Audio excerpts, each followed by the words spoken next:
Hi hello ನಮಸ್ಕಾರ, ನಾನು ನಿಮ್ಮ ಧ್ವನಿ ಶಶಾಂಕ್ ಕೌಡೂರು. ಇವತ್ತಿನ ರಾಜಕೀಯ ವಿಚಾರದ ಮೇಜರ್ ಇಶ್ಯೂ ಅಂತ ಹೇಳ್ಬೋದು. ಸೊ ದಾವಣಗೆರೆಯಲ್ಲಿ ಈಗಾಗಲೇ ಸಿಟಿ ರವಿ MLC ಅವರು ಬಿಡುಗಡೆ ಆಗಿದ್ದಾರೆ. ಹೈಕೋರ್ಟ್ನ ಆದೇಶದ ಬಳಿಕ ಬೆಳಗಾವಿಯಿಂದ ಬೆಂಗಳೂರಿಗೆ ಬರುವಂತಹ ದಾರಿ ಮಧ್ಯೆ ಈಗಾಗಲೇ ದಾವಣಗೆರೆಯಲ್ಲಿ ರಿಲೀಸ್ ಆಗಿರುವಂಥದ್ದು ಸಿಟಿ ರವಿ ಅವರು. ಅದಾದ ಬಳಿಕ ಪತ್ರಿಕಾಗೋಷ್ಠಿಯನ್ನು ಕೂಡ ನಡೆಸಿದ್ರು. City Ravi, Vijayendra and R Ashok ಅವರ ಜಂಟಿ ಸುದ್ದಿಗೋಷ್ಠಿಯು ಕೂಡ ನಡೀತು. ಅದರಲ್ಲೂ ಕೂಡ ಹೇಳಿರುವಂಥದ್ದು ರಾಜಕೀಯ ದ್ವೇಷವನ್ನು ಸಾಧಿಸುವುದಕ್ಕೆ ಈ ಒಂದು ಹಠವನ್ನು ಮಾಡಲಾಗಿದೆ ಅನ್ನುವಂಥದ್ದು. ಏನೇ ಇರಲಿ, ಇದೇ ವಿಚಾರವಾಗಿ ಚರ್ಚೆಯನ್ನು ಮುಂದುವರಿಸೋಣ. ನಮ್ಮ ಜೊತೆ ಅತಿಥಿಗಳು ಕೂಡ ಕಾರ್ಯಕ್ರಮದಲ್ಲಿ ಜಾಯ್ನ್ ಆಗಿದ್ದಾರೆ. ಹಿರಿಯ ಪತ್ರಕರ್ತರು ಮತ್ತು ರಾಜಕೀಯ ವಿಶ್ಲೇಷಕರಾಗಿ S ಜಯರಾಮ್ ಸರ್ ಕಾರ್ಯಕ್ರಮದಲ್ಲಿ ಜಾಯ್ನ್ ಆಗಿದ್ದಾರೆ. ಸರ್, ತಮಗೆ ಈ ಕಾರ್ಯಕ್ರಮಕ್ಕೆ ಸ್ವಾಗತ. ಆ್ಯಂಡ್ ಕಾಂಗ್ರೆಸ್ನಿಂದ ವಕ್ತಾರರಾಗಿ ದಿನೇಶ್ ಕುಂಬಳ ಅವರು ಕಾರ್ಯಕ್ರಮದಲ್ಲಿ ಜಾಯ್ನ್ ಆಗಿದ್ದಾರೆ. ಸರ್, ತಮಗೂ ಕೂಡ ಈ ಕಾರ್ಯಕ್ರಮಕ್ಕೆ ಸ್ವಾಗತ. ಆ್ಯಂಡ್ ಬಿಜೆಪಿಯಿಂದ ವಕ್ತಾರರಾಗಿ ರಾಜಗೋಪಾಲ್ ರೈ ಅವರು ಕಾರ್ಯಕ್ರಮದಲ್ಲಿ ಜಾಯ್ನ್ ಆಗಿದ್ದಾರೆ. ಸರ್, ತಮಗೂ ಕೂಡ ಕಾರ್ಯಕ್ರಮಕ್ಕೆ ಸ್ವಾಗತ. ಆ್ಯಂಡ್ ಜಯರಾಮ್ ಸರ್, ಮೊದಲನೇದಾಗಿ ತಮ್ಮಿಂದಲೇ ಪ್ರಾರಂಭ ಮಾಡೋಣ. ಈ ಒಂದು ರಾಜಕೀಯ ಬೆಳವಣಿಗೆಯನ್ನು ಗಮನಿಸ ಹೋದ್ರೆ ನಿನ್ನೆಯಿಂದ ಇವತ್ತಿನ ತನಕ 24 ಗಂಟೆಯ ಒಳಗಡೆ ಆದಂತಹ ಪ್ರತಿಯೊಂದು ಹಂತದ ಬೆಳವಣಿಗೆಯನ್ನು ಗಮನಿಸ್ತಾ ಹೋದ್ರೆ ಬೇಕಿತ್ತಾ ಅಂತ ಹೇಳಿದ್ದು ರಾಜ್ಯ ಸರ್ಕಾರಕ್ಕೆ ಅಥವಾ ಬಿಜೆಪಿಗೂ ಕೂಡ? ಒಟ್ಟು ಒಂದು ರಾಜ್ಯ ವಿಧಾನಸಭೆಯಲ್ಲಿ ನಡೆದಂಥ ಹೈಡ್ರಾಮಕ್ಕೆ ಒಂದು ಅಲ್ಪ ವಿರಾಮ ಬಿದ್ದಿದೆ. ಹೇಗೆ ಅಂದರೆ, ಸಿಟಿ ರವಿಯವರನ್ನು ವಿಧಾನ ಮಂಡಲ ಅಧಿವೇಶನ ನಡೆಯುವಾಗ ಸುವರ್ಣ ಸೌಧದಿಂದ ಅವರನ್ನು ಬಂಧಿಸಲಾಗಿದೆ. ಮುಖ್ಯವಾಗಿ ಯಾವುದೇ ಈಗ ಅವರು ಏನು ಹೇಳ್ತಿದ್ದಾರೆ ಅಂದರೆ, ನಾನು ಅವಾಚ್ಯ ಪದ ಬಳಸಲಿಲ್ಲ, ಫ್ರಸ್ಟ್ರೇಟ್ ಆಗಿದ್ದೀರಿ ಎಂಬ ಪದವನ್ನು ಬಳಸಿದ್ದೇನೆ ಅಂತ ಸಿಟಿ ರವಿಯವರು ಪದೇ ಪದೇ ಹೇಳ್ತಾ ಇದ್ದಾರೆ. ಆದರೆ DK ಶಿವಕುಮಾರ್ ಹೇಳ್ತಾರೆ 12 ಸಾರಿ ಮಾನಹಾನಿಕಾರಕ ಹೇಳಿಕೆ ನೀಡಿದ್ದಾರೆ ಅಂತ ಹೇಳ್ತಾರೆ. ಅದೇ DK ಶಿವಕುಮಾರ್ ಇನ್ನೊಂದು ತನ್ನ ಹೇಳಿಕೆಯಲ್ಲಿ ಹೇಳ್ತಾರೆ, ಹೇಗೆ ಮಾತಾಡ್ಬೋದು ನೀವಿಲ್ಲಿ, ಹೆಬ್ಬಾಳ್ಕರ್ ಅವರ ಏರಿಯಾ ಅಲ್ವಾ, ಏನೋ ಬಚಾವಾಗಿದ್ದಾರೆ ಅವರು ಅಂತ. ಈ ಎಲ್ಲ ಹೇಳಿಕೆಗಳನ್ನು ಒಟ್ಟುಗೂಡಿಸಿ ನಾವು ನೋಡುವಾಗ ಇವತ್ತು ಅವರನ್ನು ಸಿಟಿ ರವಿಯವರನ್ನು ಬೆಳಗಾವಿಯ ಫಸ್ಟ್ ಕ್ಲಾಸ್ ನ್ಯಾಯಾಲಯದ ಎದುರು ಹಾಜರು ಮಾಡಿದರು. ಆಗ ಅವರು ಹೇಳ್ತಾರೆ, ನನ್ನ ಮೇಲೆ 3 ಬಾರಿ ಹಲ್ಲೆ ನಡೆದಿದೆ ಅಂತ ಹೇಳ್ತಾರೆ. ಆನಂತರ ಅವರನ್ನು ಇವತ್ತು ಅದೇ ಕೋರ್ಟಲ್ಲಿ ಕೇಳ್ತದೆ, ನೀವು ಅವರನ್ನು ಜನಪ್ರತಿನಿಧಿಗಳ ವಿಶೇಷ ನ್ಯಾಯಾಲಯದ ಎದುರು ಹಾಜರುಪಡಿಸಬೇಕು, ಜನಪ್ರತಿನಿಧಿಗಳಿಗೆ ವಿಶೇಷ ನ್ಯಾಯಾಲಯ ಇದೆ, ಅವ್ರನ್ನ ಹಾಜರುಪಡಿಸಬೇಕು. ಕೋರ್ಟಿನ ಎದುರು ಕೋರ್ಟ್ ಕೇಳ್ತದೆ, ನೀವು ಜನಪ್ರತಿನಿಧಿಗಳ ವಿಶೇಷ ನ್ಯಾಯಾಲಯದ ಎದುರು ಹಾಜರುಪಡಿಸ್ತೀರಲ್ಲ, ಹೇಗೆ ಹಾಜರುಪಡಿಸ್ತಾರೆ, ಎಷ್ಟು ಅವಧಿ ಬೇಕು ಅಂತ.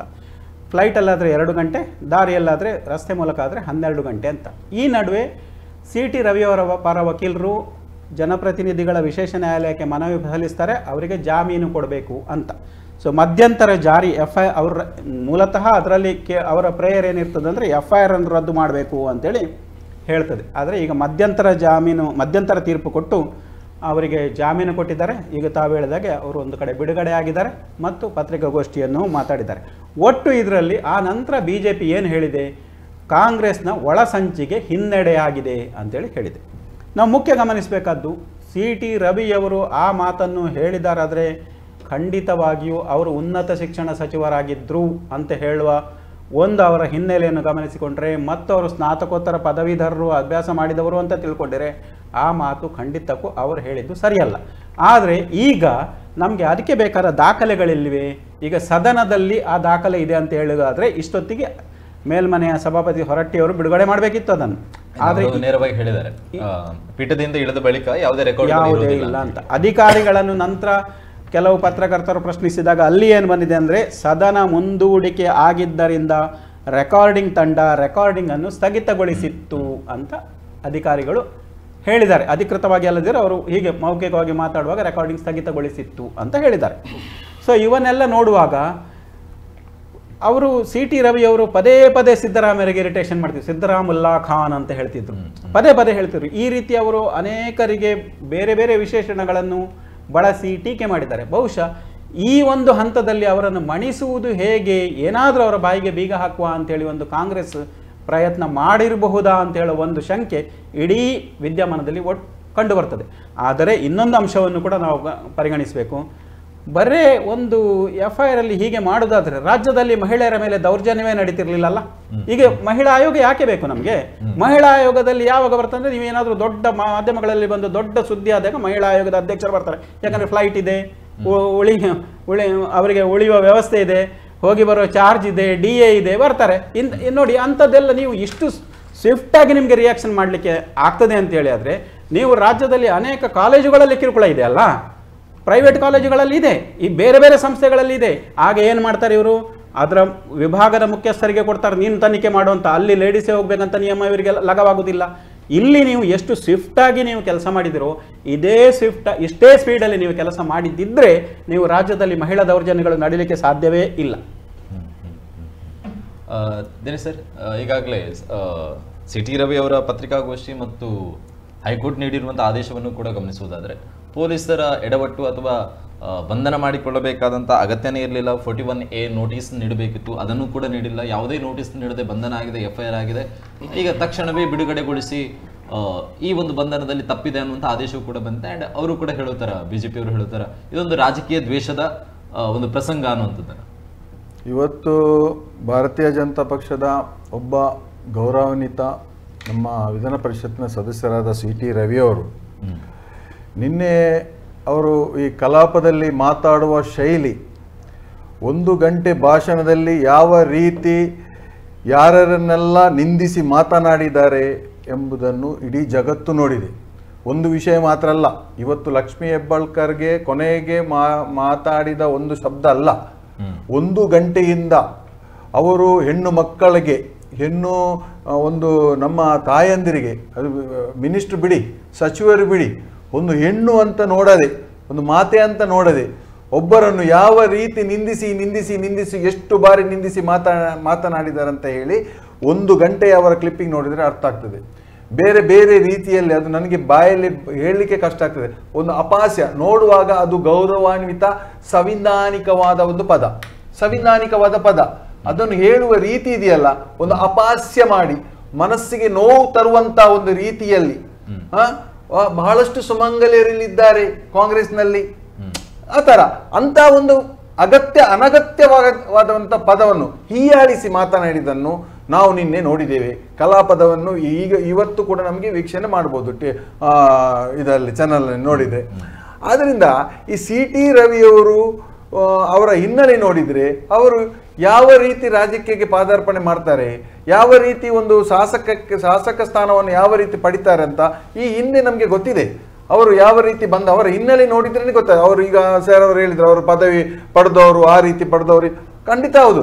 ಆದರೆ ಅವರು ಇವತ್ತು ಭಾರತೀಯ ಜನತಾ ಪಕ್ಷದಲ್ಲಿ ಒಂದು ಸೀಟ್ ಗಿಟ್ಟಿಸಿಕೊಳ್ಳಲಿಕ್ಕೆ ಯಾವ ರೀತಿಯಾಗಿ ಬಂದಿದ್ದಾರೆ, ಇದೇ ರೀತಿಯಾಗಿ ಸುಳ್ಳು ಹೇಳಿಕೊಂಡು ಕೋಮುವಾದ ಮಾಡಿಕೊಂಡು ಈ ರೀತಿ ಭಾರತೀಯ ಜನತಾ ಪಕ್ಷದ ಏನು ಅಜೆಂಡಾ ಇದೆ ಆ ಅಜೆಂಡಾ ಪ್ರಕಾರ ಒಂದು ಅಧಿಕಾರ ಇಡ್ಲಿಕ್ಕೆ ಯಾವತ್ತು CT ರವಿಯವರು ಜನರ ಕೆಲಸ ಮಾಡಿ ಶಾಸಕ ಸ್ಥಾನಕ್ಕೆ ಬಂದವರಲ್ಲ. ಅವರು ಜನರ ಕೆಲಸ ಮಾಡಿ ಇದೇ ರೀತಿ ಸುಳ್ಳು ಆರೋಪವನ್ನು ಮಾಡಿ ಸುಳ್ಳುಗಳನ್ನು ಹೇಳಿಕೊಂಡು ಭಾರತೀಯ ಜನತಾ ಪಕ್ಷ ಇವತ್ತು ಯಾವ ರೀತಿ ಅಧಿಕಾರ ಹಿಡಿದಿದೆ ಅಂತ ಹೇಳಿದ್ರೆ, ಒಂದು ಸುಳ್ಳನ್ನು 1000 ಬಾರಿ ಹೇಳಿ ಸತ್ಯ ಮಾಡುವ ಒಂದು ಆಲೋಚನೆ ಹೋಗಿ ಪ್ರತಿ ಒಂದು ಭಾರತೀಯರ ಮನಸ್ಸಿನಲ್ಲಿ ಆ ಒಂದು ಸುಳ್ಳನ್ನು ಬಿತ್ತರಿಸಿ ಅವರ ಮನಸ್ಸಿಗೆ ನಾಟುವಾಗಿ ಹೇಳಿಸಿ ಇವತ್ತು ಅಧಿಕಾರದಲ್ಲಿ ಇದ್ದಾರೆ. ಅದು ಅವರ ಒಂದು ತತ್ವ.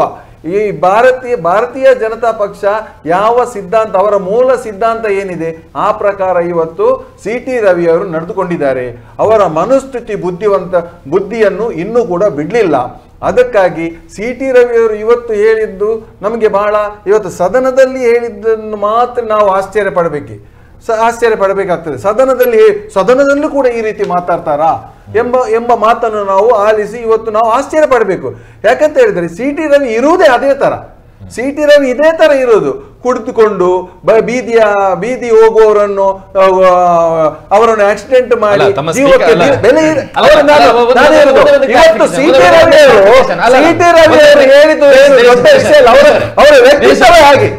ತಮ್ಮ ಕ್ಷೇತ್ರದ ಸ್ಪೀಕರ್ ಆಗಿರುವಂತಹ ಖಾದರ್ ಅವರೇ ಹೇಳಿದ್ದಾರೆ, CT ರವಿ ಅವರಿಗೆ ಕುಡಿತದ ಚಟ ಯಾವುದೂ ಇಲ್ಲ, ಅಂತ ಅಭ್ಯಾಸಗಳು ಕೂಡ ಇಲ್ಲ. ಐ ಮೀನ್ ಏನು ಆಕ್ಸಿಡೆಂಟ್ ಆಗಿತ್ತಲ್ಲ ಆ ಸಂದರ್ಭದಲ್ಲಿ UT ಖಾದರ್ ಅವರು ಹೇಳಿರುವಂತ ಹೇಳಿಕೆ, ಯಾವುದೋ BJP ಪಕ್ಷದ ನಾಯಕರು ಹೇಳಿರುವಂತ ಹೇಳಿಕೆ ಅಲ್ಲ, UT ಖಾದರ್ ಅವರು ಹೇಳಿದ್ರು ಅವರಿಗೆ ಕುಡಿಯುವ ಚಟ ಇಲ್ಲ, ಅದರಿಂದ ಆಕ್ಸಿಡೆಂಟ್ ಆಗಿದೆ ಅನ್ನುವಂತ ಹೇಳಿಕೆ ಇದ್ರೆ ತಪ್ಪು ಅನ್ನುವಂಥದ್ದನ್ನು ಹೇಳಿರುವಂತ ಹೇಳಿಕೆ. ಅವರು ಯಾವ ರೀತಿ ಹೇಳಿದ್ದಾರೆ ಅಂತ ಗೊತ್ತಿಲ್ಲ. ಅವತ್ತಿನ ದಿನಗಳಲ್ಲಿ ಪೊಲೀಸ್ ಪರೀಕ್ಷೆಯಲ್ಲಿ ಕೂಡ ಅವರು ಸಾಬೀತಾಗಿದೆ. 2 ಜನರನ್ನು ಬಡವರನ್ನು ಕೊಂದು ಇವತ್ತು ಯಾವ ರೀತಿ ಹೊರಗಡೆ ಬಂದಿದ್ದಾರೆ, ಅವರಿಗೆ ಯಾವುದಾದ್ರೂ ಒಂದು ಕನಿಕಾರ ಕೂಡ ವ್ಯಕ್ತಪಡಿಸದೆ. ನಾನು ಹೇಳಿದೆ ಯಾಕಂತ ಹೇಳಿದ್ರೆ ಅವರ ಒಂದು ವ್ಯಕ್ತಿತ್ವ ಇದೇ ರೀತಿ ಇದೆ. ಖಂಡಿತವಾಗಿಯೂ ಲಕ್ಷ್ಮೀ ಹೆಬ್ಬಾಳ್ಕರ್ಗೆ ಅವರು ಖಂಡಿತವಾಗಿ ಹೇಳಿರ್ತಾರೆ. ಯಾಕಂತ ಹೇಳಿದ್ರೆ ಇವತ್ತು ಸರ್ ಜಯರಾಮ್ ಸರ್ ಹೇಳಿದಾಗೆ ಇವತ್ತು FSL ರಿವೋಟ್ ಬರ್ತದೆ, ನಾಳಿದ್ದು ಸಾಬೀತಾಗ್ತದೆ ಅಂತ. ಅದಕ್ಕೆ ಆಗಿ ಹೋಗ್ಬೇಕಂತಿಲ್ಲ, ವ್ಯಕ್ತಿತ್ವವೇ ಅದೇ ರೀತಿ ಇದೆ. CT ರವಿಯ ವ್ಯಕ್ತಿತ್ವವೇ ಅದೇ ರೀತಿ ಇದೆ. ನೋಡಿ, ಈ BNS ಆಕ್ಟ್ 75-79 ಈ ಹಿಂದೆ ಇರುವಂತ ಆಕ್ಟಿಗೂ ಈಗ ಈ 75-79 ಏನು ಹಾಕಿದ್ದಾರೆ, FIR ಹಾಕಿದ್ದಾರೆ, ಕೂಡಲೇ ಬಂಧನ ಮಾಡುವಂತ ಆಕ್ಟ್ ಇದು. ನೋಟಿಸ್ ಕೊಟ್ಟು ಅವರನ್ನು ಇದು ಮಾಡುದಲ್ಲ. ನೋಡಿ ಇವತ್ತು ನೋಡಿ ಒಂದು ನಿಮಿಷ, ಹೈಕೋರ್ಟ್ ಇವತ್ತು ನೋಡಿ ಹೈಕೋರ್ಟ್ ಇವತ್ತು ಅವರಿಗೆ ನೋಡಿ ಹೈಕೋರ್ಟ್ ಇವತ್ತು ಮಧ್ಯಂತರ ಜಾಮೀನು ಅವರಿಗೆ ಜಾರಿ ಮಾಡಿದೆ ಹೊರತು ಅವರೊಂದು ಜನಪ್ರತಿನಿಧಿ ಅಥವಾ ಬೇರೆ ಯಾವುದೇ ಒಂದು ಉದ್ದೇಶನ ಇಟ್ಟುಕೊಂಡು ಗೌರವಾನ್ವಿತ ನ್ಯಾಯಾಲಯ ಇವತ್ತು ಅವರಿಗೆ ಜಾಮೀನನ್ನು ಜಾರಿ ಮಾಡಿದೆ. ಆ ಜಾರಿ ಮಾಡಿದ ಹೊರತು ಅವರದ್ದು ಆರೋಪಿ ಅಲ್ಲ ಅಂತ ನಾವು ಎಲ್ಲಿ ಕೂಡ ಹೇಳಿಲ್ಲ.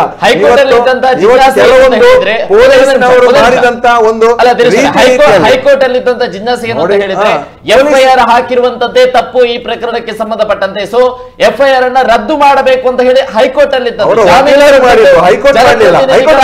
ಜನಪ್ರತಿನಿಧಿಗಳ ಕೋರ್ಟ್ ಅಲ್ಲಿ ಮಾತ್ರ ಹೈಕೋರ್ಟ್ FIR ಮಾಡಿದ್ದು ತಪ್ಪು ಅಂತ ಹೇಳಿಲ್ಲ. ಹೈಕೋರ್ಟ್ಗೆ ಮಂಡಿಸಿದಂತ ಅವರ ಪರವಾಗಿದ್ದ ವಕೀಲರು ಹೇಳಿದ್ದು ಹೈಕೋರ್ಟ್ ರದ್ದು ಮಾಡಬೇಕಂತ. ಹೇಳಲಿಕ್ಕೆ ಬರುವುದಿಲ್ಲ. ಹೈಕೋರ್ಟ್ ನೀಡಿರುವಂತಹ ಆದೇಶ ಬಂಧನ ಮಾಡಿರುವಂತದ್ದೇ ತಪ್ಪು. 41A ಅನ್ನುವಂತ ಪ್ರಮುಖವಾಗಿ ನೋಟಿಸ್ ಅನ್ನೇ ನೀಡದೆ ಯಾವುದೇ ನೋಟಿಸ್ ಅನ್ನು ನೀಡದೆ ಬಂಧನ ಮಾಡಿರುವಂತದ್ದು ತಪ್ಪು. ಬಂಧನದ ಅವಶ್ಯಕತೆಯನ್ನು ಕೂಡ ಪೊಲೀಸರು ಆ ಸ್ಥಿತಿಗೆ ಏನು ಮಾಡಿದ್ದಾರೆ ಅವರಿಗೆ ಸಂಬಂಧಪಟ್ಟಂತ ವಿಷಯ. ಅದು ಪೊಲೀಸ್ನವರ ವೈಫಲ್ಯ ಆಗಿದ್ದು ಸರಿಯಾಗಿದ್ದು ಅದೀಗ ವಿಚಾರಣೆಯಲ್ಲಿ ಗೊತ್ತಾಗ್ತದೆ. ಆದರೆ ನಾನು CT ರವಿ ಅವರ ಬಗ್ಗೆ ಹೇಳುವುದಾದ್ರೆ, ಒಂದು ಗೌರವಾನ್ವಿತ ಒಂದು ಸದಸ್ಯರಾಗಿ ಈ ರೀತಿ ಅವಹೇಳನಕಾರಿಯಾಗಿ ಒಬ್ಬ ವಿಧಾನಸಭಾ ಸದಸ್ಯರು, ಮಂತ್ರಿ ಬಿಡಿ ಅದು ಸೈಡ್ಗೆ ಇಡುವ, ಒಂದು ವಿಧಾನಸಭೆ ಸದಸ್ಯರು ಅವರಾಗಿ ಜನಪ್ರತಿನಿಧಿ ಅವರ ಕ್ಷೇತ್ರದಲ್ಲಿ ಕೂಡ ಲಕ್ಷಾಂತರ ಮಂದಿ ಅವರಿಗೆ ಮತವನ್ನು ಕೊಟ್ಟು ಚುನಾಯಿತರಾಗಿ ಮಾಡಿದಂತ ಒಬ್ಬ ಲಕ್ಷ್ಮೀ ಹೆಬ್ಬಾಳ್ಕರ್ಗೆ ಈ ರೀತಿ ಅವಮಾನ ಮಾಡಿದ್ದು ಕಾಂಗ್ರೆಸ್ ಅವರನ್ನು ಖಂಡಿಸ್ತದೆ. ರಾಜಗೋಪಾಲ್ ಸರ್, ಈಗಾಗಲೇ ಬಿಜೆಪಿಯ ನಡೆ ನೋಡೋದಾದ್ರೆ CT ರವಿ ಅವರ ಬಿಡುಗಡೆ ಆಗಿದೆ, ಆದ್ರೆ ಅವರು ಹೇಳಿರುವಂತ ಹೇಳಿಕೆಯನ್ನು ಸಮರ್ಥಿಸಿಕೊಳ್ತೀರಾ, ಒಪ್ಪುವಂತದ್ದು? ನೋಡಿ, ಭಾರತೀಯ ಜನತಾ ಪಾರ್ಟಿಯಲ್ಲಿ CT ರವಿ ಅಂತ ಹೇಳಿದ್ರೆ ಪ್ರಭಾವಿ ನಾಯಕರು. ಅವರು ಯಾವುದೇ ಕೆಲಸ ಮಾಡಲಿ ಅದರ ಕುಲಂಕುಷವಾಗಿ ಅದನ್ನು ಒಂದು ಪರೀಕ್ಷಿಸಿ ಕೆಲಸ ಮಾಡುವಂಥ ವ್ಯಕ್ತಿ. ನನಗೆ ಈಗಲ್ಲ, ಬಾರಿ ಹಿಂದಿನೆಲ್ಲ ಅವರದ್ದು ಪರಿಚಯ ಇದೆ. ರಾಷ್ಟ್ರೀಯ ಸ್ವಯಂ ಸೇವಕದ ಕಟ್ಟಾಳು. ಮತ್ತು ನಿನ್ನೆಯ ಆದಂಥ ಈ ಘಟನೆ ಇವತ್ತು ಆ ಘಟನೆ ಯಾವುದು ಹೆಬ್ಬಾಳ್ಕರ್ ಯಾವ ರೀತಿ ಇವರನ್ನು ಕೊಲೆಗಾರ ಆಗಿ ಹೀಗೆ ಅಂತೇಳಿ ಹೀಯಾಳಿಸಿದಂಥ ಒಂದು ವಿಷಯ, ಒಂದು ಮಂತ್ರಿಯಾಗಿ ಒಂದು ಮಂತ್ರಿ ಆ ಥರ ಮಾತಾಡೋದು ಅಂತ ಹೇಳಿದರೆ, ಒಂದು ಮಾಜಿ ಮಂತ್ರಿ ಆಗಿದ್ದಂಥ ಯಾವ ನಮ್ಮ CT ರವಿ ಅವರು ಯಾವ ಪದ ಬಳಸಿದ್ದಾರೆ ಅಂತ ಇರುವಲ್ತಾರೆ ಅವರು ಹೇಳಿದರೆ ನಾನು ಈ ಪದವನ್ನು ಬಳಸಲೇ ಇಲ್ಲ.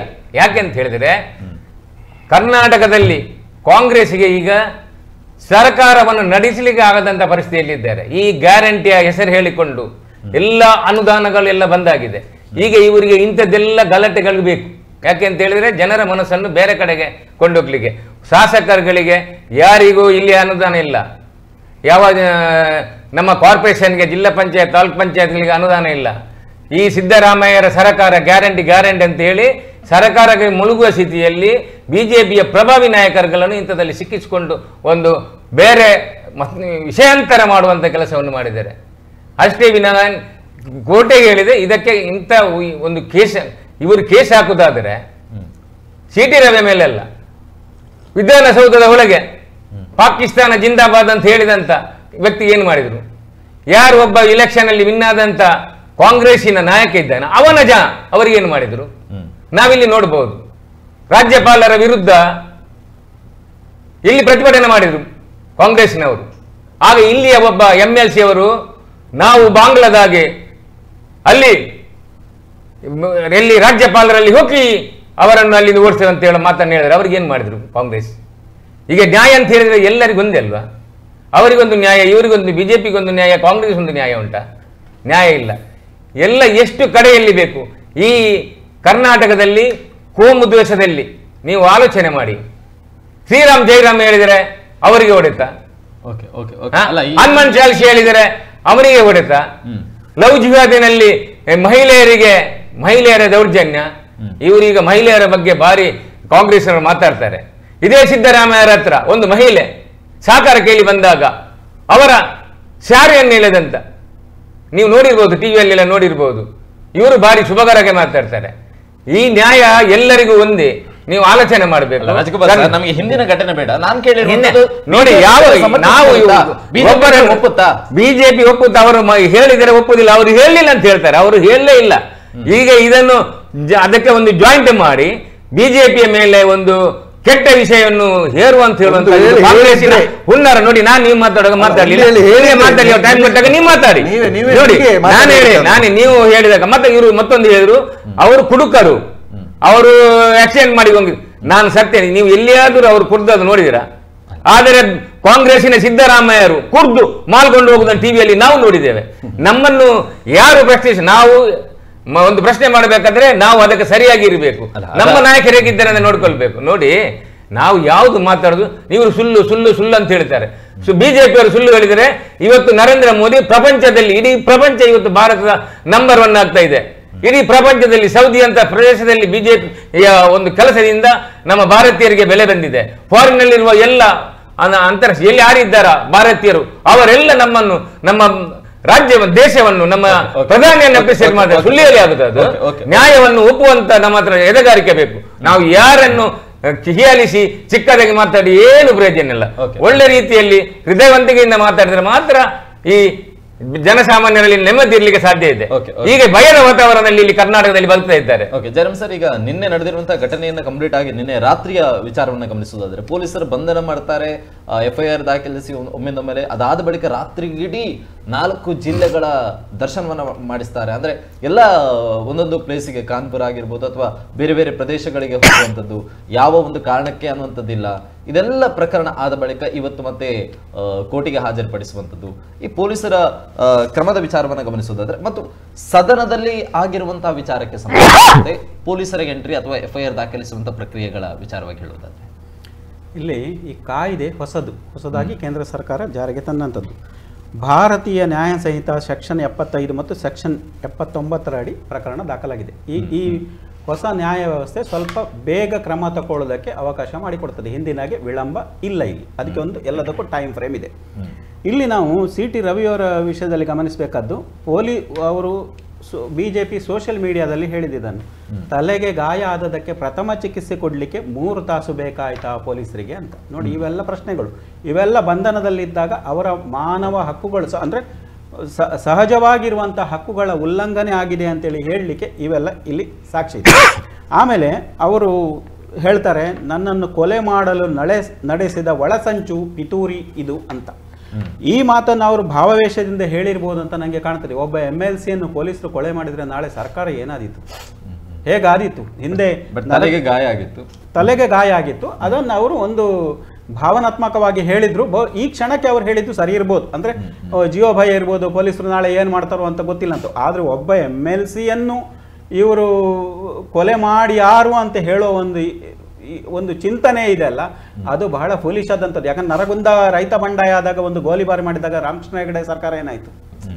ಹಾಗಾಗಿ ಒಬ್ಬ MLAಯನ್ನು MLCಯನ್ನು ಹಿಡ್ಕೊಂಡು ಹೋಗಿ ಕೊಲೆ ಮಾಡುವಷ್ಟು ನಮ್ಮ ರಾಜ್ಯದ ಆಡಳಿತ ಹದಗೆಟ್ಟಿಲ್ಲ ಮತ್ತು ಅದನ್ನು ಮಾಡಿಕೊಂಡು ದಕ್ಕಿಸಿಕೊಳ್ಳಲಿಕ್ಕೆ ಸಾಧ್ಯ ಇಲ್ಲ. ಯಾಕಂದರೆ ಕೇಂದ್ರದಲ್ಲಿರೋದು ಇದೇ, ಇಲ್ಲಿ ಯಾವುದು ವಿರೋಧ ಪಕ್ಷ ಆಗಿದೆಯೋ ಅದು ಅಲ್ಲಿ ಕೇಂದ್ರದಲ್ಲಿ ಅಧಿಕಾರದಲ್ಲಿದೆ.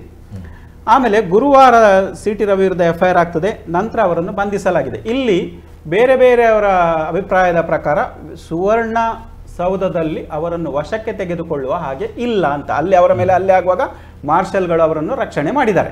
ಸೊ ಅಲ್ಲಿ ಒಂದು ಅವರಿಗೊಂದು ಇಮ್ಯುನಿಟಿ ಇದೆ. ಸದನ ನಡೀತಾ ಇದೆ, ಸದನ ನಡೆಯುವಾಗ ಅವರ ಬಂಧನಕ್ಕೆ ಆಗುವಾಗ ಕೆಳಮನೆಯಲ್ಲಿ ಆದರೆ ಸಭಾಧ್ಯಕ್ಷರು, ಸ್ಪೀಕರ್, ಮೇಲ್ಮನೆಯಲ್ಲಿ ಆದರೆ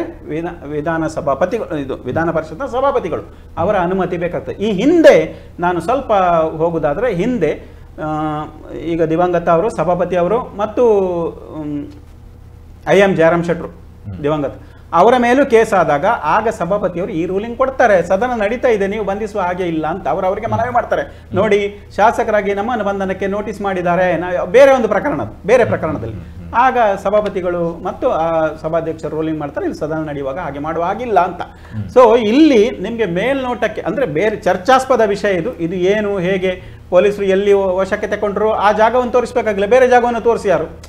ಎಷ್ಟೋ ಸಂದರ್ಭದಲ್ಲಿ ನೀವು ಎನ್ಕೌಂಟರ್ ಮಾಡುವಾಗ ಅವರು ಎಲ್ಲೋ ಇರ್ತಾರೆ, ಎಲ್ಲೋ ತಂದೆ ಹಣ ಹಾಕ್ತಾರೆ, ಆಗ ಎನ್ಕೌಂಟರ್ಗಳಾಗಿರ್ತವೆ. ಅದನ್ನು ನಂಬಬೇಕಾಗ್ತದೆ, ಯಾಕಂದ್ರೆ ಸಾಮಾಜಿಕ ಸ್ವಾಸ್ಥ್ಯವನ್ನು ಕಾಪಾಡಲಿಕ್ಕೆ ಬೇರೆ ದಾರಿ ಇಲ್ಲ ಅಂತ ಹೇಳುವಾಗ, ನಮ್ಮ ಕಾನೂನಲ್ಲಿ ಅಷ್ಟು ಲೂಪೋಲ್ಸ್ ಇರುವಾಗ ಬೇರೆ ಏನು ಮಾಡಲಿಕ್ಕೆ ಸಾಧ್ಯ ಉಂಟು? ಅದು ಸಮರ್ಥಿಸುವುದಲ್ಲ, ಸಾಧ್ಯ ಇದೆ. ಆದರೆ ಇವತ್ತು ಸರ್ಕಾರ ಈ ನಡೆದ ರೀತಿ ಇದೆ ಅಲ್ಲ, ಹಾಗಿದ್ರೆ ದರ್ಶನ್ ಯಾಕೆ ತಪ್ಪು ಮಾಡಿದ್ದಾರೆ ಅಂತ ನಾವು ಹೇಳೋದು?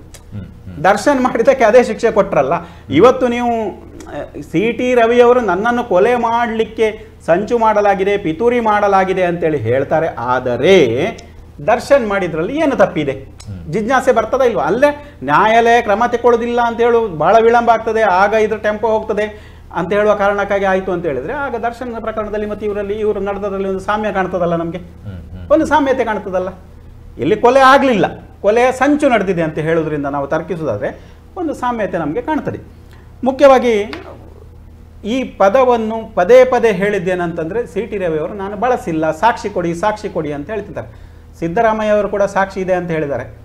DK ಶಿವಕುಮಾರ್ ಆಗ ಹೇಳಿದಾಗೆ ನನ್ನ ಹತ್ರ ಬಹಳ ಸರ್ತಿ ಅವರು ರಿಪೀಟ್ ಮಾಡಿದ್ದಕ್ಕೆ ಸುಮಾರು 12 ಬಾರಿ ಹೇಳಿದ್ದಕ್ಕೆ ಸಾಕ್ಷಿ ಇದೆ ಹೇಳ್ತಾರೆ. ಆದರೆ ಇವತ್ತಿನ ತನಕ ಕೂಡ, ಈ ಹೊತ್ತಿನ ತನಕ ಕೂಡ ಸಾಕ್ಷಿಗಳು ಹೊರ ಬಂದಿಲ್ಲ. ಇಬ್ಬರು ಸದನದ ಮುಖ್ಯಸ್ಥರು ಮೌನ ಆಗಿದ್ದಾರೆ. ಹಾಗಿದ್ರೆ ಇದೇನು? ಇದರ ಹಿಂದೆ ಷಡ್ಯಂತ್ರ ಇತ್ತು ಅಂತೇಳಿ ಒಂದು ತರ್ಕಿಸಲಿಕ್ಕೆ ಒಂದು ಅವಕಾಶ, ಒಂದು ಲೂಪ್ ಹೋಲ್ಸ್ ಇದರಲ್ಲಿ ಇದೆ. ಆದರೆ ಪೊಲೀಸರು ನಡೆದಂಥ ಈ ದಾರಿ ಇದೆಯಲ್ಲ, ಈಗ ಹೋದಂಥ ದಾರಿ ಇದೆಯಲ್ಲ, ಅದು ಸಂಪೂರ್ಣ ಕಾನೂನಾತ್ಮಕವಾಗಿದೆಯೋ ಅಥವಾ ಜನಪ್ರತಿನಿಧಿಗೆ ಹೀಗೆ ಆದರೆ ಮುಂದೆ ಏನಾದೀತು? ಮತ್ತು ಈ ಜನಪ್ರತಿನಿಧಿಯನ್ನು ಹಣಿಲಿಕ್ಕೆ ಮಾಡಿದ ತಂತ್ರವೋ ಇದು? ಅವರು ತುಂಬ ಎಲ್ಲರನ್ನೂ ಟೀಕಿಸ್ತಾ ಇದ್ರು. ಅದು ಹಾದಿ ಬೀದಿಯಲ್ಲಿ ಹೋದಾಗಲೂ ಟೀಕಿಸುವುದು, ಮತ್ತು ಅದರಿಂದ ಅವರ ಮಾತುಗಳಿಗೆ ಒಂದು ಪಂಚಿಂಗ್ ಜನರ ಮೇಲೆ ಒಂದು ಆಕರ್ಷಿಸುವ ಶಕ್ತಿ ಇತ್ತು. ಬಹುಶಃ ಇದನ್ನು ನಿಯಂತ್ರಿಸಲಿಕ್ಕೆ ಅದನ್ನ ಮಾಡಿರ್ಬೋದು. ಇವೆಲ್ಲ ಡಿಬೇಟ್ ಆಗಬೇಕಂತ ವಿಷಯಗಳು. ದಿನೇಶ್ ಸರ್, ಈಗಾಗಲೇ ಸಿದ್ದರಾಮಯ್ಯನವರು ಈ ಹಿಂದೆ ವಿಧಾನಸೌಧದಲ್ಲಿ ಪಾಕಿಸ್ತಾನದ ಪರವಾಗಿ ಘೋಷಣೆ ಕೂಗಿದಂತಹ ವ್ಯಕ್ತಿಗೆ ಸಂಬಂಧಪಟ್ಟಂತೆಯೂ ಕೂಡ ಯಾವುದೇ ರೀತಿಯಾದಂತಹ ಕ್ರಮವನ್ನು ಕೈಗೊಂಡಿರಲಿಲ್ಲ. ವಿಪಕ್ಷದವರು ಕೇಳುವಂತಹ ಸಂದರ್ಭದಲ್ಲಿ ಹೇಳಿದ್ರು FSL ರಿಪೋರ್ಟ್ ಬರಲಿ, ಅದಾದ ಬಳಿಕ ಕ್ರಮ ಕೈಗೊಳ್ತೀವಿ ಅಂತ ಹೇಳಿ. ಬಟ್ ಇಲ್ಲಿ ತನಕ ಅದು ಯಾವುದೇ ರೀತಿಯಾದಂತಹ ಕ್ರಮ ಕೈಗೊಂಡಿಲ್ಲ ಅನ್ನುವಂಥದ್ರ ಕುರಿತಾಗಿ ಕೋಟ ಶ್ರೀನಿವಾಸ್ ಪೂಜಾರಿ ಅವರು ಕೂಡ ಇವತ್ತು ಉಡುಪಿಯಲ್ಲಿ ಸ್ಟೇಟ್ಮೆಂಟ್ ಅನ್ನು ಕೊಟ್ಟಿದ್ರು. ಅಂತಹ ದೇಶದ್ರೋಹಿ ಘೋಷಣೆಗಳಿಗೂ ಕೂಡ ಅವಕಾಶ ಇದೆ, FIR ಆದ್ರೂ ಅಥವಾ ಅವರ ಬಂಧನಕ್ಕೆ ಅವಕಾಶಗಳಿದೆ. ಬಟ್ ಈ ಪ್ರಕರಣದಲ್ಲಿ ಒಮ್ಮಿಂದೊಮ್ಮೆಲೆ ಬಂಧನ ಮಾಡುವಂಥದ್ದು ಅಥವಾ ಅವರನ್ನ ರಾತ್ರೋರಾತ್ರಿ ಎಲ್ಲಿಗೆ ಕೊಂಡೊಯ್ಯೋದ್ರ ಹಿಂದೆ ಸರ್ಕಾರದ ಏನಾದರೂ ಷಡ್ಯಂತ್ರ ಇತ್ತ? ಇವತ್ತು ನೋಡಿ, ತಪ್ಪು ಮಾಡಿದವರನ್ನು ಯಾಕೆ ಬಂಧನ ಮಾಡಿದ್ದೀರಿ, ಅದು ನಾಳೆ ಮಾಡ್ಬೋದಿತ್ತಲ್ವಾ, ಇವತ್ತು ಯಾಕೆ ಮಾಡಿದ್ದೀರಿ ಎಂಬ ಪ್ರಶ್ನೆ ತಪ್ಪು. ಒಂದು.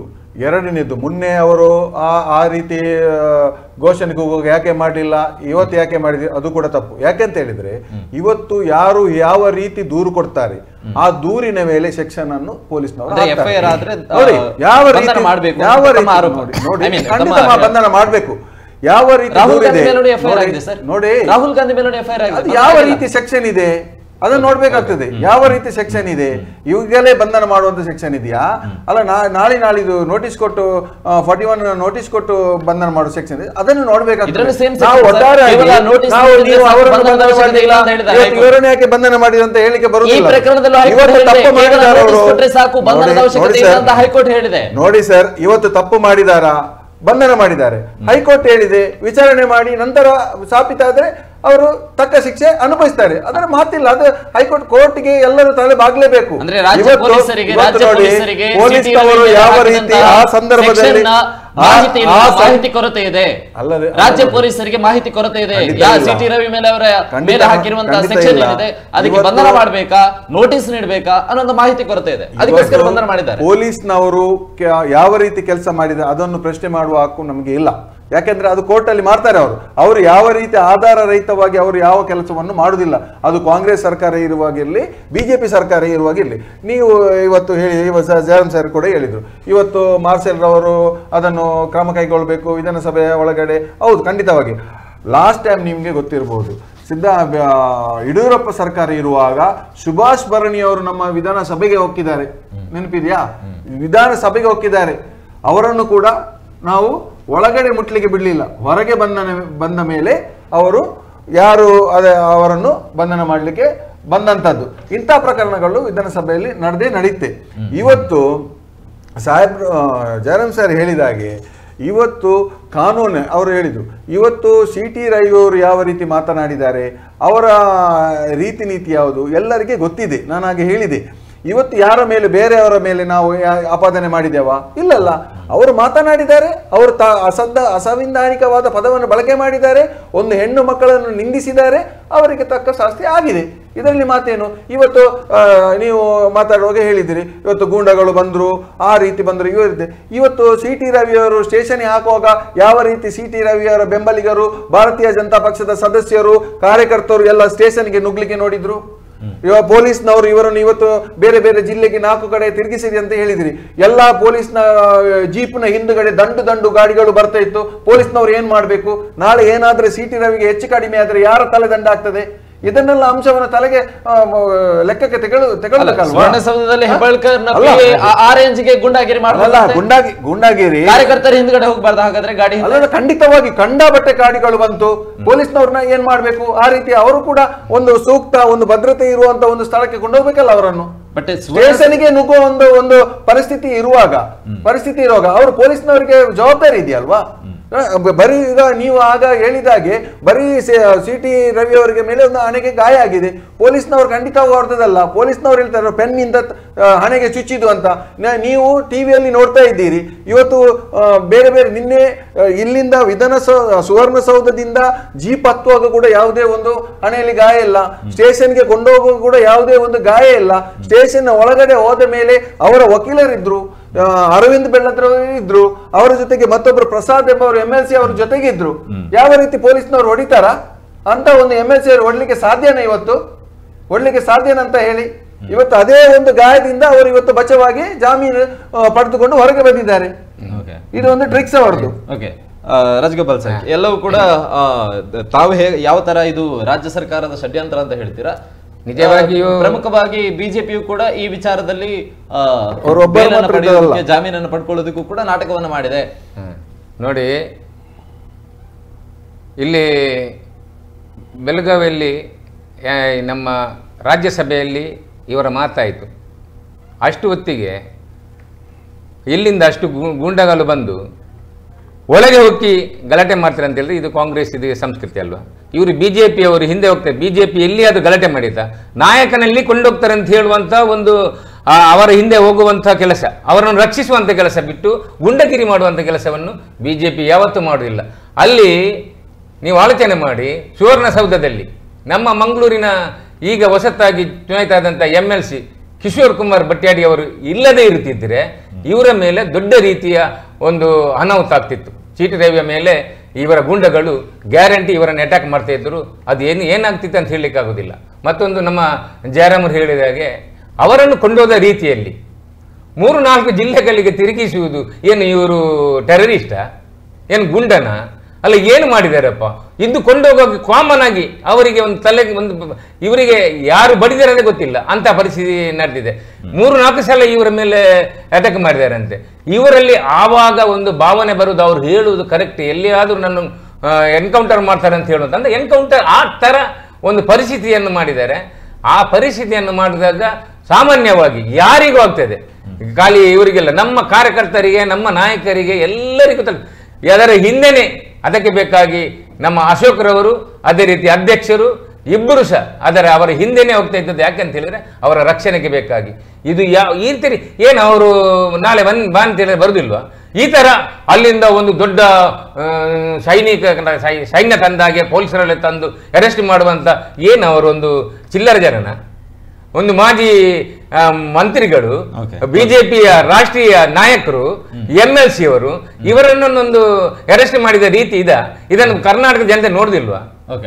ಈ ಕರ್ನಾಟಕದಲ್ಲಿ ಈ ತರ ಒಂದು ಕಾಂಗ್ರೆಸ್ ಸರ್ಕಾರ ನಡೆದುಕೊಳ್ತದೆ ಅಂತ ಹೇಳಿದ್ರೆ ಇದಕ್ಕಿಂತ ಸೇಮ್ ಉಂಟಾ? ನಿಜವಾಗಿ ಸೇಮ್ ನಿಜವಾಗಿ ಸೇಮ್ ಇದು ಈಗ ರಾಜಗೋಪಾಲ್ ಸರ್, ರಾಷ್ಟ್ರೀಯ ನಾಯಕರು, MLC ಅಥವಾ ಮಾಜಿ ಶಾಸಕರು ಅನ್ನುವಂತಹ ವ್ಯವಧಾನ ಅವರಿಗೂ ಕೂಡ ಇದ್ದಿದ್ದರೆ ಅವರ ತಮ್ಮ ಇಬ್ಬರ ನಡುವಿನ ವೈಯಕ್ತಿಕ ದ್ವೇಷಕ್ಕೋಸ್ಕರ ಇಡೀ ರಾಜ್ಯದ ಬೆಂಕಿ ಹಾಕುವಂತ ಕೆಲಸ ಮಾಡ್ಬೇಕಿತ್ತ? ಅವ್ರೇನು ಮಾಡಿದ್ರು? ಅವರಲ್ಲಿ ವಿಧಾನ ಪರಿಷತ್ ಚರ್ಚೆ ಆದಾಗ ಅವರು ನೀವು ಕೊಲೆ ಕಡ್ಕೋ ಅದು ಇದು ಹೇಳಿದಕ್ಕೆ ನೀವು ಕಿರಿಕಿರಿ ಮಾಡುದು ಬೇಡ, ಮೊದಲು ರೋಷ ಅವರು ಹೇಳಿದ ಮಾತು ನೀವು ಅವ್ರು ಮಾತಾಡಿದ್ರೆ ಬರ್ತಲ್ಲ. ರಾಹುಲ್ ಗಾಂಧಿ ಡ್ರಗ್ಗಿಸ್ಟ್ ಅನ್ನುವಂತ ಹೇಳಿಕೆಗಳು ಮೊದಲು ಬಂದಿರುವಂತದ್ದು ಎಲ್ಲಿಂದ ನೋಡಿ? ಯಾವ್ದಕ್ಕೂ ನೋಡಿ, ರಾಹುಲ್ ಗಾಂಧಿ ಅವರು ಲೋಕಸಭೆಯಲ್ಲಿ ಗಲಾಟೆ ಮಾಡಿದ್ರು ಅಲ್ಲ, ಹಿಂದೆ ಅವರಿಗೆ ಅವರನ್ನು ಬಿಜೆಪಿ ಈ ತರ ಅರೆಸ್ಟ್ ಮಾಡಿದ್ದ. ನಿನ್ನೆ ನಡೆದಿರುವಂತಹ ವಿಚಾರ ಮಾತ್ರ ಕೇಳ್ತಾ ಇದ್ದೀನಿ. ನಿನ್ನೆ ನಡೆದ ವಿಷಯದಲ್ಲಿ ಹಾಗೆ ಇವರಿಗೇ ಗೊತ್ತಿಲ್ಲ ಈ ತರ ಮಾಡ್ತಾರೆ ಇವರು ಅಂತ ಹೇಳಿ ಇವರು ತರ ರೋಷಾವೇಶ ಮಾಡಿದ್ದಾರೆ. ಆ ನಂತರ ಇವರಿಗೆ ಸಡನ್ ಆಗಿ ಈ ನಮ್ಮನ್ನು ಅರೆಸ್ಟ್ ಮಾಡ್ತಾರೆ ಏನಪ್ಪ ಇದರಲ್ಲಿ ಅಂತ ಹೇಳುವಾಗ ಅವರಿಗೆ ಆಟೋಮೆಟಿಕ್ ಆಗಿ ರೋಷ ಬಂದೇ ಬರ್ತದೆ. ಅವರು ಒಳ್ಳೆಯ ಕಾರ್ಯಕರ್ತರು, ರಾಷ್ಟ್ರೀಯ ಸಂಸದಿಂದ ಬೆಳೆದು ಬಂದವರು, ಅವರೇನು ಹೆದರುವುದಿಲ್ಲ. ಇಂಥ ಕೆಲಸಗಳಿಗೆ ಇವರು ಅರೆಸ್ಟ್ ಮಾಡ್ತಾರೆ, ಇವರು ಇದು ಮಾಡ್ತಾರೆ, ಇವರೇನು ಹೆದರಿ ನನ್ನ ನಿಂತ್ಕೊಂಡವ್ರು ಮಾಡ್ತಾರೆ ಅಂತ ಹೇಳಿದಲ್ಲ.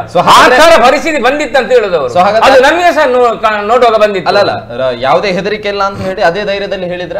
ಅದೇ ಧೈರ್ಯ ಅವರಿಗೆ ನೋಡಿ.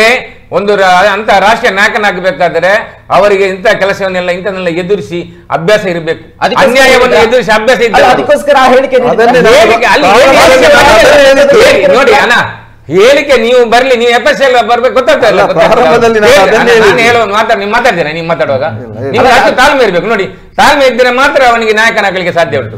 ನೀವು ಮಾತಾಡಿ, ನಾನು ಮಾತಾಡ್ಲಿ. ನೋಡಿ, ನೀವು ಏನು ಮಾತಾಡಿ, ನಿಮ್ಗೆ ಟೈಮ್ ಕೊಡ್ತಾರೆ. ರಾಜ್ಗೋಪಾಲ್ ಸರ್ ಅವರಿಗೆ ತಾಳ್ಮೆ ಇದೆ, ಇನ್ನು ಮುಂದಿನ ನಾಯಕತ್ವ. ಓಕೆ, ಒಂದ್ ನಿಮಿಷ ಜರಂ ಸರ್, ಈಗ ಈ ವಿಚಾರದ ಕಂಪ್ಲೀಟ್ ಆಗಿ ನೋಡೋದಾದ್ರೆ ಹೆಬ್ಬಾಳ್ಕರ್ ಅವರು ಮಾಡಿರುವಂತ ಆರೋಪಗಳು ಅಂಡ್ ರಾಜ್ಗೋಪಾಲ್ ಸರ್ ಹೇಳೋ ಪ್ರಕಾರ ಮೊದಲಾಗಿ ಆ ಕಡೆಯಿಂದ ಬಂತು ಕೊಲೆಗಡುಕ ಅನ್ನುವಂತ ವಿಚಾರ, ಅದಾದ ಬಳಿಕ ಪ್ರೊಮೋಟ್ ಆಗಿ ಈ ರೀತಿಯಾದಂತಹ ಹೇಳಿಕೆ ಬಂದಿರಬಹುದು ಅಥವಾ ಗೊತ್ತಿಲ್ಲ, ಅದು FSL ರಿಪೋರ್ಟ್ ನ ಬಳಿಕ ಬರುವಂತಹ ವಿಚಾರ. ಅಂಡ್ ಮೊನ್ನೆ ಅಷ್ಟೇ ನಾವು ಬೆಂಗಳೂರಿನ ಒಂದು ಟೆಕ್ಕಿಯ ವಿಚಾರವನ್ನು ಕೂಡ ಗಮನಿಸೋದಾದ್ರೆ ಮಹಿಳೆಗೆ ಎಷ್ಟು ಸಮಾನತೆ ಇದೆಯೋ ಹಾಗೆ ಪುರುಷನಿಗೂ ಕೂಡ ಆತನ ಘನತೆಯ ವಿಚಾರದಲ್ಲೂ ಕೂಡ ಮರ್ಯಾದೆ ಇದೆ.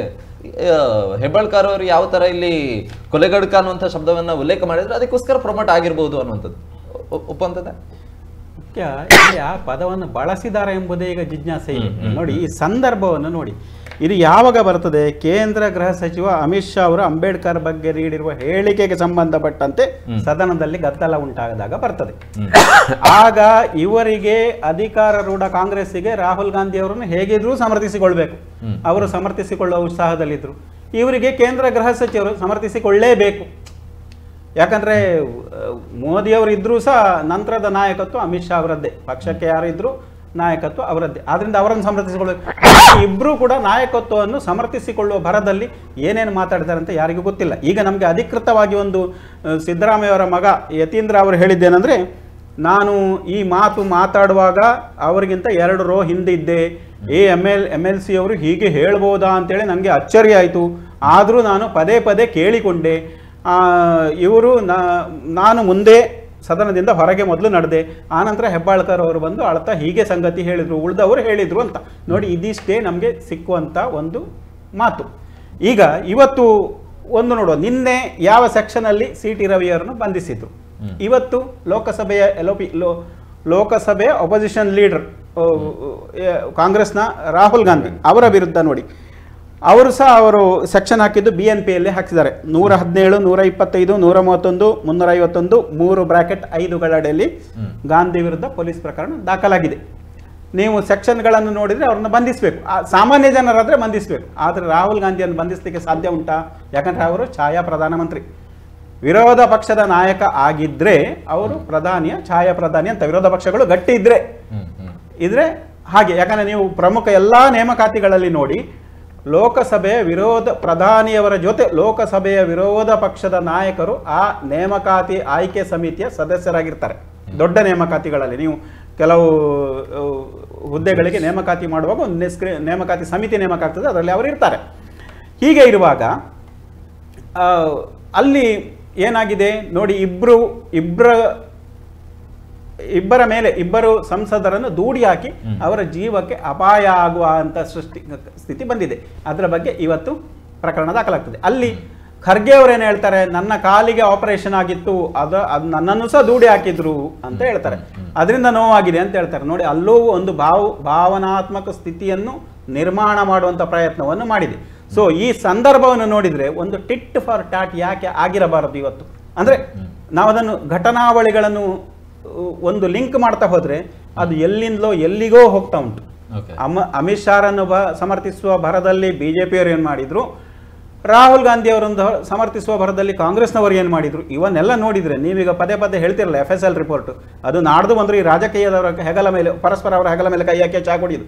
ಯಾಕಂದ್ರೆ ಅನೇಕ ಸಂದರ್ಭದಲ್ಲಿ ಖಾದರ್ ಹೇಳಿದ್ದಾರೆ, ನಾವು ನಾಟಕಕಾರರು ಆದ್ರೆ ನಮ್ಮ ನಿರ್ದೇಶಕ ಯಾರು ಅಂತ ಗೊತ್ತಿಲ್ಲ ಅಂತ. ಅವರು ಕರ್ನಾಟಕದವರೊಟ್ಟಿಗೂ ಒಳ್ಳೆದಿದ್ದಾರೆ, ಬಿಜೆಪಿಯವರೊಟ್ಟಿಗೂ ಒಳ್ಳೆದಿದ್ದಾರೆ, ಎಲ್ಲರೊಟ್ಟಿಗೆ ಅವರು ಒಳ್ಳೆದಿದ್ದಾರೆ.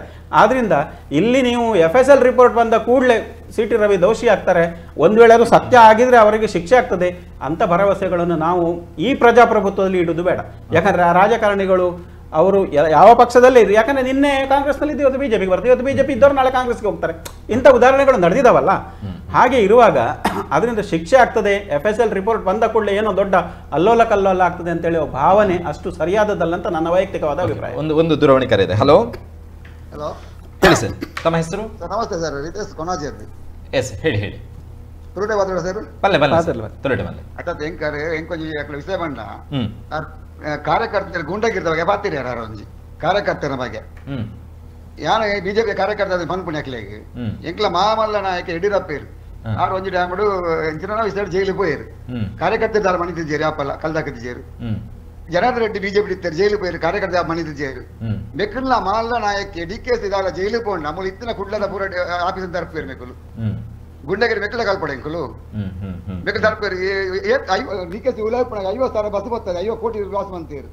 ಎಂಕ್ ಯಡಿಯೂರಪ್ಪ ಮಾಡ ಒಂಜಿ ಬಸ್ ಕಲ್ದಾಕದಿಜ, ಜನಾರ್ದನ್ ರೆಡ್ಡಿ ಮಾಡ ಒಂಜಿ ಬಸ್ ಕಲ್ದಾಕದಿಜ ಎಂಕಲು ಲೆಕ್ಕಲು DKS ಉಲಾಪಣ ಇನ್ಕಮ್ ಟ್ಯಾಕ್ಸ್ ಆಫೀಸ್ ತರ್ತೀರು ಕುಡ್ಲಾಡು ಗುಂಡಗಿರಿ ಏಡ ಕಲ್ಪಡೆ ಎಂಕಲು ಕಲ್ವನಕ್ಲೆಗೆ ಕಲ್ವನಕ್ಲೆ ಲಾಭ ಇರೋದು ಬಿಜೆಪಿ ಕಾಂಗ್ರೆಸ್ ಮಾತ್ರ ಅಲ್ಲಿ ಕನ್ನಡ ಬೈದಲ್ಲಿ ಕಾರ್ಯಕರ್ತ ಕಲ್ದಾಗ ವಿಧೇಯನ ಬೇರೆ ಕಲ್ದಾಗ ನಾಡು ಎತ್ತ ಮೇಲೆ ಕಲ್ವನ ಕಾಂಗ್ರೆಸ್ ಕಲ್ದಾಗ ವಿಧೇಯನ ಪೇರು ಕಾರ್ಯಕರ್ತ ಬಿಜೆಪಿ ಅಂಚೆ ಕಲ್ವೇನ ಮಣ್ಣು ಕಾರ್ಯಕರ್ತ ನಾಗಲು ಮೆಕ್ಕಲ ಕತ್ತು ಮೆಕ್ಕಲ ಬಗ್ಗೆ ರಿಪೋರ್ಟ್ ಅಲ್ಪ ಪಾಕಿಸ್ತಾನ ಜಿಂದಾಬಾದ್ ಬಂಡ ಮೆಕ್ಕಲ ಲ್ಯಾಬ್ ರಿಪೋರ್ಟ್ ಬರೀ ಒಂಜಿ ತಿಂಗಳು ಬಿಟ್ಟು ಕಾಪಾಡಕ್ಲೆ ಭಾರಿ ಬಂಗ ಸಿಟಿ ಪಾತ್ರ ಗೊತ್ತಿಜ್ಜಿ ಕೋಣೆ ಕೊಡೋದಾಣ ಬೇರೆ ಒಂಜಿ ಗಲಿಗೆ ಪುಸ್ತೊತ್ತಿಜ್ಜಿ ಅವ್ರು ಜಿಂದಾಬಾದ್ ಬಂಡ ಅವು ಇಜ್ಜಿ ಅಂಚತ್ತು ಅವ್ರು ಇಪ್ಪತ್ತು ತೂಕ ಒಂಜಿ ತಿಂಗಳು ಕಾಪಾಡ್ರು 2 ತಿಂಗಳು 3 ತಿಂಗಳು 4 ತಿಂಗಳು ಲೈಕ್ ಬರಿಯಾರೆ ಕೋಡೆ ಕಲ್ದಕ್ಕೆ ಅರ್ಧ ಗಂಟೆ ಬೇಕಲ್ಲ ಅವ್ರಿಗೆ ಬದಲಾಂಡು ಪಂತಿನ ಅಂದ ಅದಲಾಂಡು ಗುಂಡಗಿರಿ ಎಂಗ್ಲು ಕಾಂಗ್ರೆಸ್ ದಾಖಲೆ ಕಲ್ಪೊಂಡು ಕಾಂಗ್ರೆಸ್ ದಾಖಲೆ ಅಂತ ಮಲ್ಲ ಗುಂಡಗಿರಿ ಆಗ್ಲಿ ಇಡೀ ವರ್ಲ್ಡ್ ದಿಕ್ಕಾರಿ. Okay sir, okay thank you.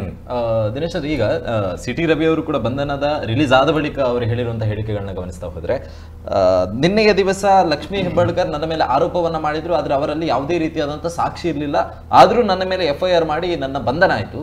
But ನನ್ನ ಬಳಿ ಕಾಂಗ್ರೆಸ್ನ ಅನೇಕ ಕಾರ್ಯಕರ್ತರು ಅಥವಾ ಸದನದ ಒಳಗೂ ಕೂಡ ಅವರ ಕೆಲವೊಂದು ಶಾಸಕರುಗಳು ನನ್ನ ಮೇಲೆ ಮಾನಹಾನಿಕರ ಹೇಳಿಕೆಗಳು ಅಥವಾ ಏಕವಚನದಲ್ಲಿ ಮತ್ತು ಕೊಲೆ ಬೆದರಿಕೆಗಳು ಬಂತು.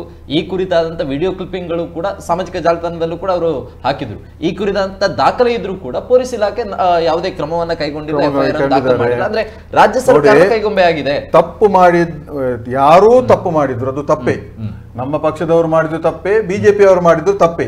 ತಪ್ಪನ್ನು ಎಲ್ಲಿಯೂ ಕೂಡ ಕಾಂಗ್ರೆಸ್ ಸಮರ್ಥಿಸಿಕೊಂಡು ಹೋಗ್ಲಿಲ್ಲ. ನಿನ್ನೆ ಲಕ್ಷ್ಮೀ ಹೆಬ್ಬಾಳ್ಕರ್ ಅವರ ಯಾರು ಕಾರ್ಯಕರ್ತರಿದ್ದಾರೆ, ಅವರ ಫಾಲೋವರ್ಸ್ ಯಾರಿದ್ದಾರೆ, ಅವರು ಯಾರು ಸ್ವಲ್ಪ CT ರವಿಯವರ ಮೇಲೆ ಎರಗಿ ಬಂದಿದ್ದಾರೆ, ಅವರು ಮಾಡಿದ್ ನಾವು ಸರಿ ಅಂತ ನಾವು ಹೇಳುವುದಿಲ್ಲ. ಅವರು ಮಾಡಿದ್ 100ಕ್ಕೆ 100 ತಪ್ಪು. ಅವರ ಬಳಿ ಕೂಡ 30 ಜನರನ್ನು ಇವತ್ತು ಒಳಗೆ ಹಾಕಿದ್ದಾರೆ, ಅವರ ಮೇಲೆ ಕೇಸು ದಾಖಲಾಗಿದೆ. ಇದು ಜನರು ತಿಳಿದುಕೊಳ್ಬೇಕು. ಅದೇ ರೀತಿ ಬಿಜೆಪಿಯವರು CT ರವಿಯವರನ್ನು ಸ್ಟೇಷನ್ಗೆ ಹಾಕುವಾಗ ಈ ಸ್ಟೇಷನ್ಗೆ ನುಗ್ಗಲಿಕ್ಕೆ ಪ್ರಯತ್ನ ಮಾಡಿದಾರಲ್ಲ, ಅವರನ್ನು ಯಾರು ಕೂಡ ಇಷ್ಟರವರೆಗೆ ಅಡ್ರೆಸ್ ಮಾಡ್ಲಿಕ್ಕೆ ಆಗ್ಲಿಲ್ಲ. ಅಲ್ಲದೆ ಇವರನ್ನು ಕೊಂಡೋಗುವಾಗ ಹಿಂಬದಿಯಿಂದ ಬಂದಿರಲ್ಲ, ಅವರನ್ನು ಕೂಡ ಇಷ್ಟರವರೆಗೆ ಯಾರು ಕೂಡ ಅಡ್ರೆಸ್ ಮಾಡ್ಲಿಕ್ಕೆ ಆಗ್ಲಿಲ್ಲ. ಈ ಸಂದರ್ಭದಲ್ಲಿ ನಾನು ಹೇಳಲಿಕ್ಕೆ ಇಚ್ಛೆ ಪಡ್ತೇನೆ.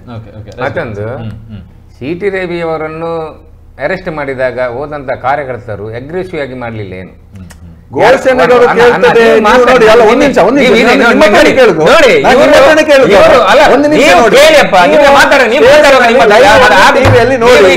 ಯಾವ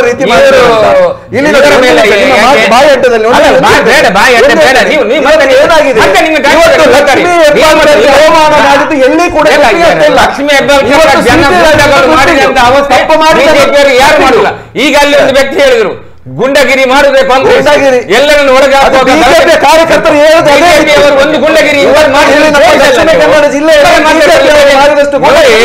ನ್ಯಾಯಯುತವಾಗಿ ಮಾತಾಡಬೇಕು. ಯಾವಾಗಲೂ ನೀವು ಮಾತಾಡೋದು ನಾನು ಮಾತಾಡಲಿಲ್ಲ, ನಾನು ಮಾತಾಡೋದು ನೀವು ಇದೇ ಗುಂಡಗಿರಿ ನಾನು ಮಾತಾಡ ನೀವ್ ಹೇಗೆ ಮಾತಾಡುದು? ನನ್ನನ್ನು ಮಾತಾಡ್ಲಿಕ್ಕೆ ಬಿಡ್ಬೇಕಲ್ಲ ನೀವು. ಆಯ್ತು, ಮಾತಾಡಿ. ಇದಕ್ಕೆ ಹೇಳುದು ಗುಂಡಗಿರಿ ಅಂತ ಹೇಳಿದ್ರೆ ಇದು ಕಾಂಗ್ರೆಸ್ಸಿನ ಗುಂಡಗಿರಿ. ನಾವು ಗುಂಡಗಿರಿ ಮಾಡುದಿಲ್ಲ ಮಾರೆ, ನ್ಯಾಯಯುತವಾಗಿ ನಮ್ಮೊಂದು ನಾಯಕನನ್ನು ಒಳಗಾಕಿದೆ ಅಂತ ಹೇಳುವಾಗ ನಮ್ಮ ಕಾರ್ಯಕರ್ತರಿಗೆ ಒಂದು ಎಂತ ಇದು ಇಂಥ ವಿಷಯ ಆಗಿದೆ ಅಂತ ಹೇಳಿ ನೋಡ್ಲಿಕ್ಕೆ ಹೋಗುದು ಸಾಮಾನ್ಯವಾಗಿ ಅದು ಧರ್ಮ ಅಲ್ವಾ? ಎಲ್ಲಿ ಅದು ಕಲ್ಲು ಹೊಡೆಯುದು, ಏನಾದ್ರು ಗಲಾಟೆ ಮಾಡುದು, ಏನಾದ್ರು ಮಾಡಿದ್ರ? ಏನು ಮಾಡ್ಲಿಲ್ಲ. ಇದು ಏನು ವಿಷಯ ಅಂತ ತಿಳ್ಕೊಳ್ಳಿಕ್ಕೆ ಹೋಗುದು. ನಮ್ಮ ನಾಯಕರನ್ನು ರಕ್ಷಿಸಲಿಕ್ಕೆ ಆದ್ರೆ ನಾವು ಕೂಡಿದಷ್ಟು ಅದರ ಬಗ್ಗೆ ಶಾಂತಿಯುತ ಅಂತ ಹೋರಾಟವನ್ನು ಎಲ್ಲ ಕಡೆಯಲ್ಲಿ ಮಾಡ್ತಾ ಇದ್ದೇವೆ. ನಾವು ಎಲ್ಲ ಕಡೆಯಲ್ಲಿ ಬಿಜೆಪಿ ಮಾಡಿದ್ವಿ, ಇವತ್ತು ಮಂಗಳೂರಲ್ಲಿ ಸಹ ಮಾಡಿತ್ತು. ಎಲ್ಲಿಯೂ ಗಲಾಟೆ ದೊಂಬಿ ಏನು ಮಾಡಲಿಲ್ಲ. ನ್ಯಾಯಯುತವಾಗಿ ಒಂದು ಪ್ರಜಾಪ್ರಭುತ್ವದಲ್ಲಿ ಅನ್ಯಾಯವನ್ನು ಯಾವ ರೀತಿಯಲ್ಲಿ ಎದುರಿಸಬೇಕಂತೇಳಿ ಅದನ್ನು ಎದುರಿಸಿದಂತ ಒಂದು ಪಾರ್ಟಿ ಇದ್ದರೆ ಅದು ಬಿಜೆಪಿ. ನೀವು ಹೇಳ್ಬೋದು, ಈಗ ಹೊರಗೆ ಬಂದಾಗ ಸಿ.ಟಿ. ರವಿ ಅವರು ಏನು ಹೇಳಿದರು? ಸಿ.ಟಿ. ರವಿ ಅವರು ಸಹ ಏನು ಹೇಳಿದರು? ಎಲ್ಲದಕ್ಕೂ ಕಾಲ ಕೂಡಿ ಬರ್ತದೆ, ಅತ್ತೆಗೊಂದು ಕಾಲ ಸೊಸೆಗೊಂದು ಕಾಲ ಅಂತೇಳಿ. ನಮಗೊಂದು ದಿನ ಬರ್ತದೆ. ನಾವು ಯಾವಾಗಲೂ ಇಂಥ ಒಂದು ಹೇಸಿಗೆ ಕೆಲಸ ಮಾಡಲಿಕ್ಕೆ ಒಂದು ರಾಷ್ಟ್ರೀಯ ನಾಯಕ, ಒಂದು MLC ಅನ್ನು ಈ ತರ ನಾಳೆ ಬೇಕಂದ್ರೆ ಸಿಗುದಿಲ್ಲ. ಇಷ್ಟು ದೊಡ್ಡ ಗುಂಪು ಮಾಡಿ ಅವರನ್ನು ಎಲ್ಲೆಲ್ಲಿ ತಿರುಗಿಸಿ ಇದೆಲ್ಲ ಮಾಡಬೇಕಾ?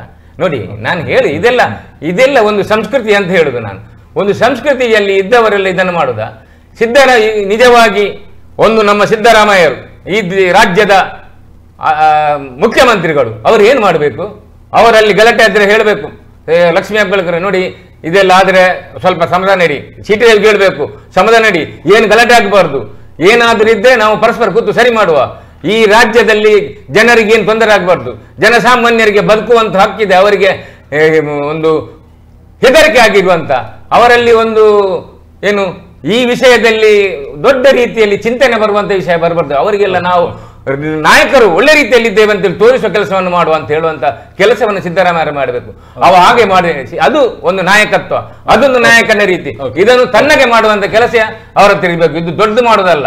ನಾವು ಎಲ್ಲಿ ಪ್ರತಿಭಟನೆ ಮಾಡಿದ್ವಿ ನ್ಯಾಯಯುತವಾಗಿ ಸಮಾಜದಲ್ಲಿ, ಈ ದೇಶದಲ್ಲಿ ಅಹಿಂಸೆ ರೀತಿಯಲ್ಲಿ ಶಾಂತಿಯುತ ಒಂದು ಯಾವಾಗಲೂ ಪ್ರತಿಭಟನೆ ಮಾಡೋ ಹಕ್ಕಿದೆ. ಅದನ್ನು ಮಾತ್ರ ಮಾಡಿದೆ, ಎಲ್ಲಿ ಗುಂಡಗಿರಿ ಮಾಡಲಿಲ್ಲ.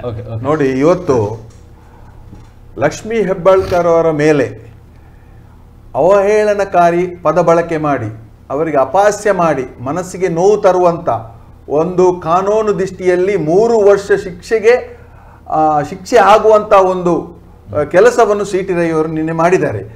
ಈ ವಿಷಯದ ಬಗ್ಗೆ ಎಲ್ಲಿಯೂ ಚರ್ಚೆ ಆಗ್ತಾ ಇಲ್ಲ. ಅವರಿಗೆ ಅವಮಾನ ಮಾಡಿದ ವಿಷಯ ಯಾವುದೇ ಚರ್ಚೆ ಆಗ್ತಾ ಇಲ್ಲ. ಸಿ.ಟಿ. ರವಿಯನ್ನು ಬಂಧನೆ ಮಾಡಿದ್ದು ಮಾತ್ರ ಹೈಲೈಟ್ ಆಗ್ತಾ ಇದೆ. ಇದು ಸರಿಯಾ? ಇದು ಸರಿಯಾ? ನೋಡಿ, ಅಲ್ಲ ಸರಿಯಾ ಹೇಳುದು ನಾನು, ಇದು ಹೈಲೈಟ್ ಆಗ್ಬೇಕು. ಯಾಕಂತ ಹೇಳಿದ್ರೆ ಒಬ್ಬ ಮಹಿಳೆಗೆ ಅಪಮಾನ ಮಾಡಿದ್ದಾರೆ, ಅವಮಾನ ಮಾಡಿದ್ದಾರೆ. ಈ ಬಗ್ಗೆ ಮಾತಾಡದೆ ಇವರನ್ನೇ ಸಮರ್ಥಿಸೋ ಒಂದು ಯಾರಾಗ್ಲಿ, ನಮಗೆ ನಮ್ಮ ಪಕ್ಷದವರಾಗ್ಲಿ ಬಿಜೆಪಿ ಪಕ್ಷದವರಾಗ್ಲಿ ತಪ್ಪು ಮಾಡಿದ್ರೆ ತಪ್ಪಂತ ಹೇಳಿಕೊಳ್ಳುವಂತ ಒಂದು ಎದೆಗಾರಿಕೆ ಬೇಕು. ಆ ವಿಷಯದಲ್ಲಿ ನಾವು ಈಗ ಮಾತಾಡಬೇಕು. ಆ ವಿಷಯ ಇಲ್ಲಿ ಮರೀಚಿಕೆ ಆಗ್ತಾ ಉಂಟು, ಮರೆಮಾಚಿಸ್ತಾ ಉಂಟು. ಯಾವುದು? ಲಕ್ಷ್ಮೀ ಹೆಬ್ಬಾಳ್ಕರ್ಗೆ ಅವರಿಗೆ ಗೌರವಾನ್ವಿತ ಒಂದು ಸಚಿವರಿದ್ದಾರೆ, ಅವರಿಗೆ ಮಾಡಿದಂತ ಒಂದು ಅಪಮಾನದ ಒಂದು ಪದ ಇಲ್ಲಿ ಗೌಣ ಆಗ್ತದೆ. ಇಲ್ಲಿ ಇವತ್ತು ಯಾವುದು ಸಿ.ಟಿ. ರವಿ ಅವರನ್ನು ಅರೆಸ್ಟ್ ಮಾಡಿದೆ ಒಂದು ದೊಡ್ಡ ವಿಷಯ. ಅವರನ್ನು ಅರೆಸ್ಟ್ ಮಾಡಿ ಏನು ಪಾಸಿಗೆ ಹಾಕ್ಲಿಲ್ಲ. ನಾವು ಕಾನೂನಿನಲ್ಲಿ ಯಾವ ಕಾನೂನು ಚೌಕಟ್ಟಿನಲ್ಲಿ ಏನು ಮಾಡಬೇಕು ಅದು ಪೊಲೀಸ್ನವರು ಮಾಡಿದ್ದಾರೆ.